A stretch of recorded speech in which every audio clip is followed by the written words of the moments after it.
de la 5e République française. Bonjour. Bonjour Byron, bonjour Sidoine Moncam, bonjour à tous les téléspectateurs et les auditeurs de différentes radios partenaires. On vous souhaite une très bonne semaine à partir d'aujourd'hui en tout cas. Voilà. Très belle soirée hier, hein, avec la candidature, le second tour de la présidentielle en France. Et certainement, beaucoup de journaux en parlent. Et on va faire donc le pool, ou alors le tour d'horizon de l'actualité paru en kiosque ce matin, Jean-Jacques. Et on commence par l'essentiel.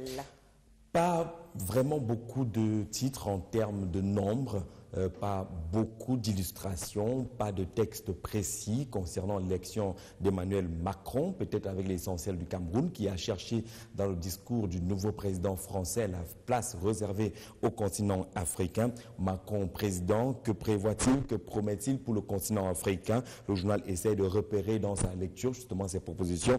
Dès les premières semaines de mon mandat, j'engagerai une nouvelle politique en direction du continent africain, fondée sur la liberté, la responsabilité avec des priorités claires, la sécurité, la lutte contre les changements climatiques, les droits des femmes, l'éducation, la formation, les infrastructures, notamment pour l'accès à l'énergie et à l'eau, mais également le développement. C'est ce qu'on peut retenir avec l'essentiel du Cameroun qui consacre justement l'essentiel de sa grande une à cette élection d'Emmanuel Macron.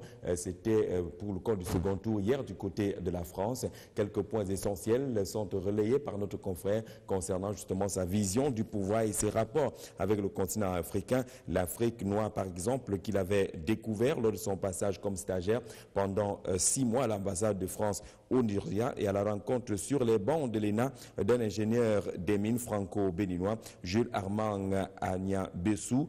Pas beaucoup de choses donc concernant ses rapports avec le continent africain. On indique également que sur ce point, pas beaucoup de discours. On l'aura également suivi dans le cadre de ce débat télévisé d'entre deux tours. Mais au moins, le journal L'Essentiel du Cameroun nous propose l'essentiel de la vision d'Emmanuel Macron concernant le continent africain. Macron président, c'est en tout cas lui, c'est le grand titre choisi par le journal L'Anecdote qui a mis sa nouvelle robe ce matin et qui ouvre cette nouvelle semaine avec ses nouveaux habillages, mais également le nouveau quinquennat qui s'ouvre du côté de la France avec le président Macron élu hier. On va découvrir la grande une du journal L'Anecdote qui est dans les kiosques ce matin et qui nous parle de cette présidentielle française. C'est pour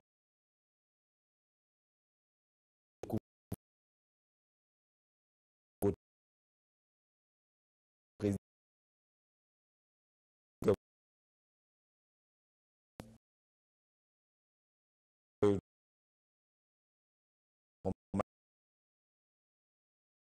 5%, un peu plus des suffrages exprimés contre 34% un peu plus pour Marine Le Pen. Il devient ainsi le 8e président de la 5e République. Acclamation tous azimuts pour Macron, peut-on lire dans les colonnes de l'Anecdote ce matin. Mais ceux qui vont parcourir le journal vont découvrir également un impressionnant dossier sur les télécoms.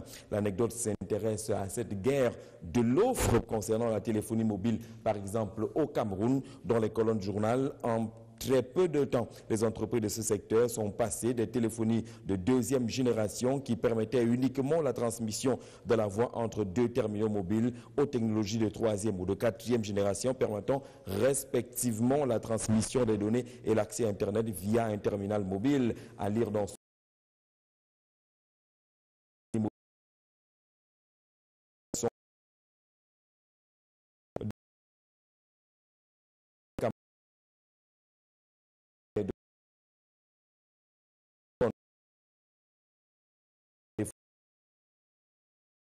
notre confrère, au-delà de la présidentielle française, quelques titres s'intéressent également à la situation au Cameroun 2018 étant demain. Sans détour, nous présente par exemple ceux des éventuels candidats ou alors ceux qui ont déjà déclaré leur candidature pour la présidentielle 2018. Déjà 11 candidats déclarés ou putatifs, indique notre confrère ce matin, qui nous propose quelques portraits de ces personnalités-là ou ces leaders politiques qui ont déjà, d'une façon ou d'une autre, annoncé leur candidature à la succession du président Paul Biya en 2018. 11 au total sur les starting blocks.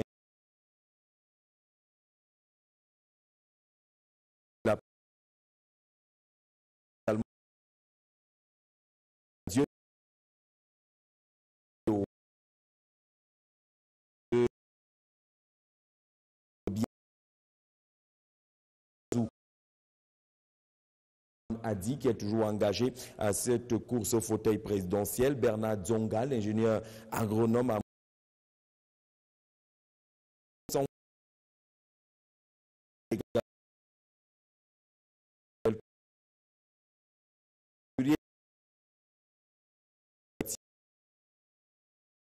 et au régime, mais également le président Paul Biya lui-même, le Manitou, maître du jeu, toujours aligné à la course au fauteuil présidentiel. La nouvelle pousse à part, donne les nouvelles justement de cette affaire finalement Cameroun.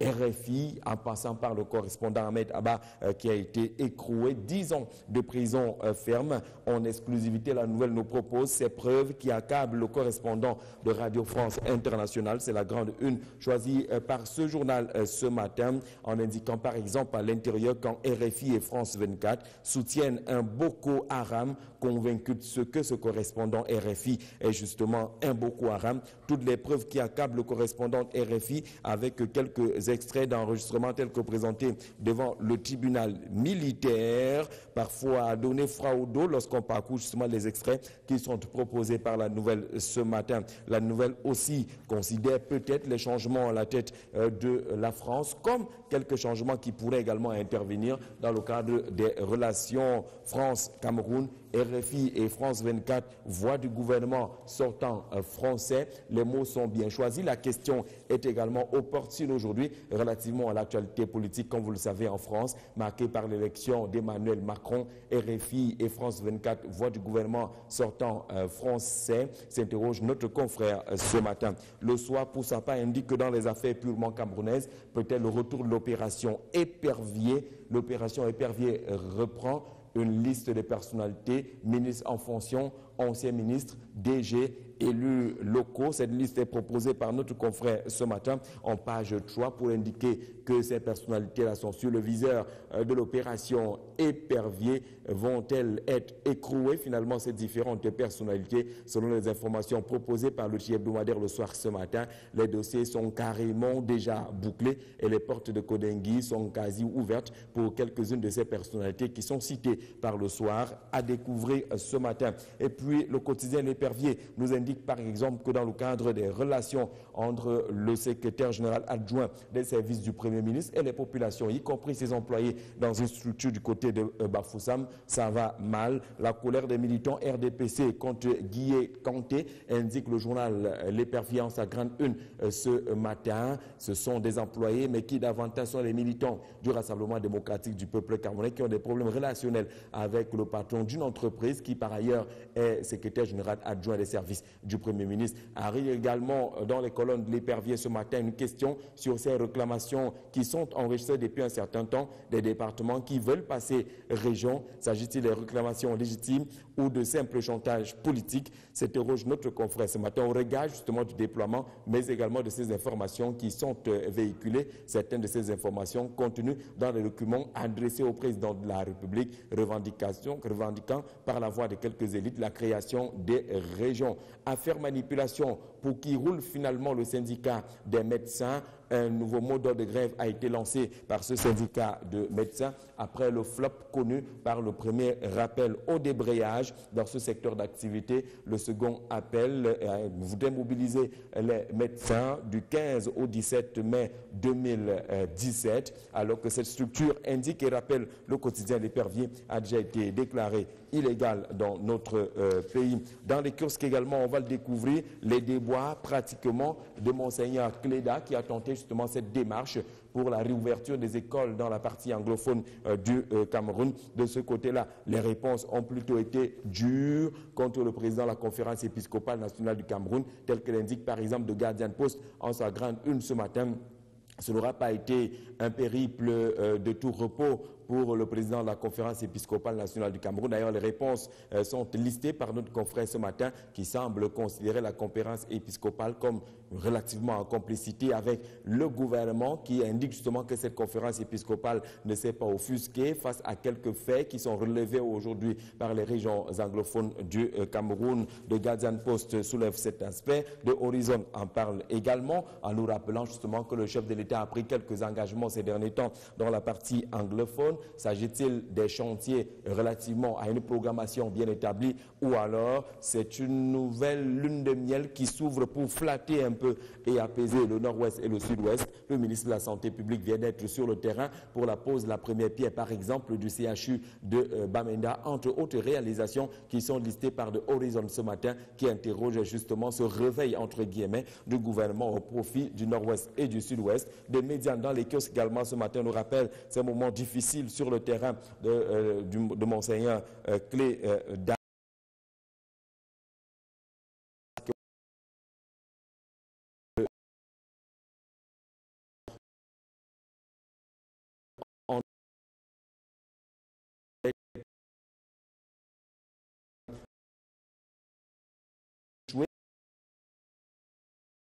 quelques journaux qui sont dans les kiosques ce matin concernant le bilan qu'on peut établir du passage du Monseigneur Cléda dans ces parties anglophones. Les journaux sont convaincus de cet échec. C'est par exemple Info Matin qui le dit ce matin. Monseigneur Cléda échoue à Bamenda. Info Matin qui est dans les kiosques rappelle également le très peu d'engouement autour de cette descente sur le terrain du président de la conférence épiscopale nationale du Cameroun. D'ailleurs, le journal conclut à un échec, mais vous le voyez bien, la grande une d'Info Matin est consacrée à la fois à ce gouvernement qui dit non à la pléthore des livres par discipline. Le discours du ministre de l'Enseignement secondaire est clair là-dessus. On va revoir la programmation des manuels scolaires parce que certaines matières aujourd'hui bénéficient de plusieurs manuels à la fois, bien difficiles pour l'apprentissage au Cameroun. On parle également de cette leçon magistrale de Michel Ange Anguine, le ministre de la fonction publique. C'était à la sortie et à la cérémonie de diplomation de quelques élèves terminant les formations du côté de l'Institut supérieur de management public. Dans les kiosques également ce matin, Jeune Afrique, le jeu de mots est bien choisi par la météo de Dieudonné 20, Jeune, pour parler de Jeune Afrique, mais on le voit bien, le titre que choisit notre confrère parle plutôt d'argent dans ces rapports assez difficiles entre le Cameroun et le panafricain de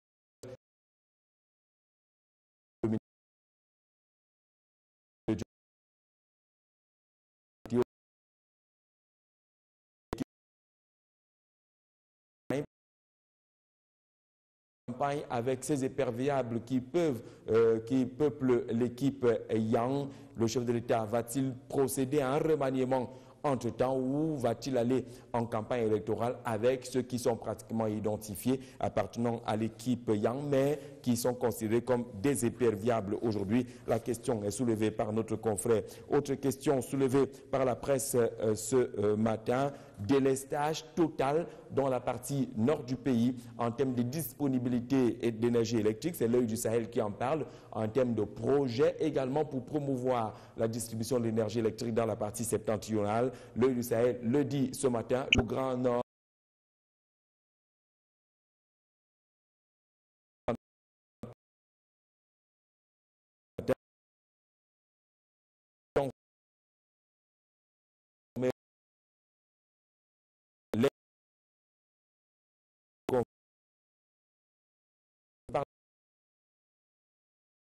qui se défausse du gouvernement, c'est à lire dans tous les cas cette affaire qui porte sur un scandale foncier qui connaît de nouveaux rebondissements ce matin. Par exemple, dans une note d'information publiée sur les réseaux sociaux, le notaire Ondo rejette la faute sur l'État dans une affaire qui est également abondamment commentée et relayée par beaucoup d'autres titres ce matin.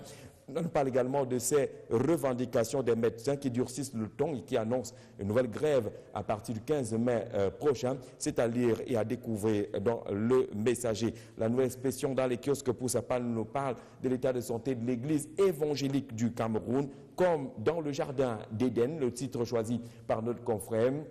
Les batailles sont rudes autour de ces magnifiques fruits qui semblent représenter l'église évangélique du Cameroun, avec l'entrée en scène des communautés, notamment la grande communauté Sawa rassemblée au sein du Ngondo, à découvrir avec notre confrère ce matin, qui nous parle également, comme beaucoup d'autres titres ce matin, de l'affaire FECAFOOT, désormais prise en compte cette fois-ci par la FIFA, et la FIFA qui va organiser la médiation. Beaucoup d'autres titres relativement à cette convocation. La FIFA observe que le gouvernement gouvernement n'est pas associé à ce nouveau round de négociations entre les belligérants de la Fédération camerounaise de football. Et puis on parle d'autre chose. La 45e édition de la fête nationale est en préparation. Cameroun Tribune nous indique ce matin que les pouvoirs publics, notamment le ministère en charge des questions de défense et autres structures ministères alliés, semblent tout mettre en œuvre pour assurer la sécurité pendant les festivités marquant la 45e édition de la fête nationale du Cameroun. La sécurité garantie, indique notre confrère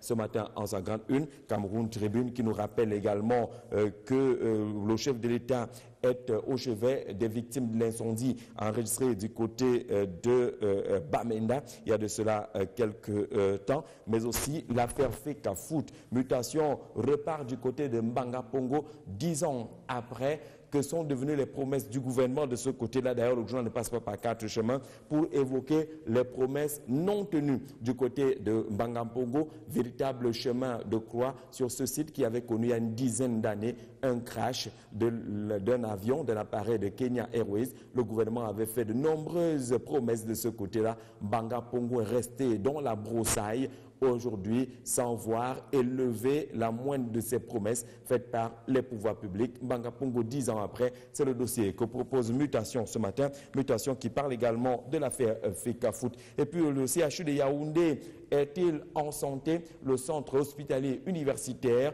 selon le quotidien Émergence, est pratiquement en agonie. Le taux de fréquentation de cette institution sanitaire par les patients a drastiquement chuté.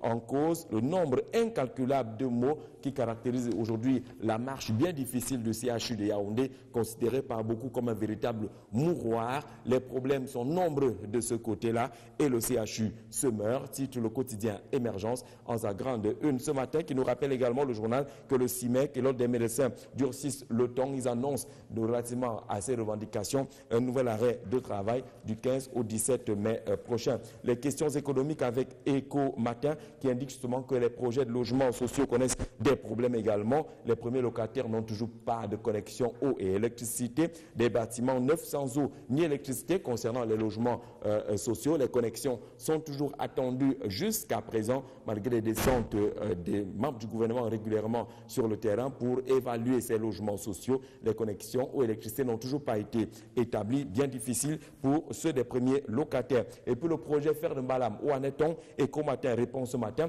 L'intervention de Paul Biya souhaitée lors de son voyage d'État du côté de la Chine pour voir un peu plus clair. Mais ce qui est déjà clair, c'est que les ports de Douala et de Kribi sont désormais main dans la main. Une convention vient d'être signée. Belle symphonie entre Douala et Kribi, titre justement le journal Repère en sa grande une ce matin entre les deux patrons de ces institutions portuaire, c'était à Kribi. L'évolution, la démarche, bien entendu, saluée et soulignée par le journal Repère ce matin, qui nous parle également de cette crise anglophone, pratiquement en 5 tableaux pour mieux la cerner. Et cette crise anglophone, c'est à lire avec notre confrère ce matin, qui fait en tout cas le tour de ce qui peut être considéré comme ces 5 tableaux. Le premier, les revendications des avocats et enseignants aux origines de la crise, les mesures gouvernementales et l'option de l'apaisement, l'interférence rôle trouble des évêques dans cette affaire,